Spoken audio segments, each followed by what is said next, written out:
শত্রুকে দুর্বল ভেবো না। যুদ্ধের সময় শত্রুকে দুর্বল ভাবার থেকে বড় ভুল আর কিছু নেই।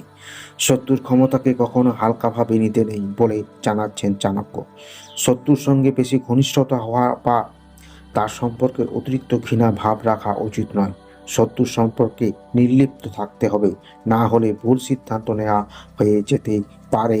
জয় নিশ্চিন্ত হলেই তবেই যুদ্ধ। চাণক্য নীতি বলা আছে যে নিজের জয় সম্পর্কে নিশ্চিন্ত হয়েই তবেই যুদ্ধ নামতে হবে। যে রাজা নিজের শক্তি, জ্ঞান ও সময়ের সম্পর্কে সচেতন না হয়ে যুদ্ধ শুরু করেন তিনি নিজের ধ্বংস ডেকে আনেন। আগে কূটনীতি, তারপর শক্তি। তার রচিত অর্থশাস্ত্রের ষষ্ঠম অধ্যায় চাণক্য বলেছেন যে যুদ্ধ জয়ের 4টি উপায় আছে। তা হলো সাম, দাম, দণ্ড, ভেদ। প্রথমে নিজের শক্তির প্রয়োগ না করে আগে কূটনৈতিক মাধ্যমে সমস্যার সমাধানের চেষ্টা করা দরকার।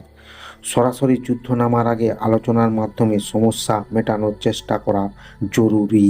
শত্রু সেনার বিদ্রোহ। শত্রু দলের বাহিনীর মধ্যে যদি বিদ্রোহ ও অসন্তোষ বীজ বুনে দেওয়া যায় তাহলে সেখানেই যুদ্ধ অর্ধেক জিতে ফেলা সম্ভব। যুদ্ধ মানেই বল প্রয়োগ নয়, বুদ্ধি প্রয়োগের দ্বারা যুদ্ধ জয় সম্ভব বলে জানাচ্ছেন চাণক্য।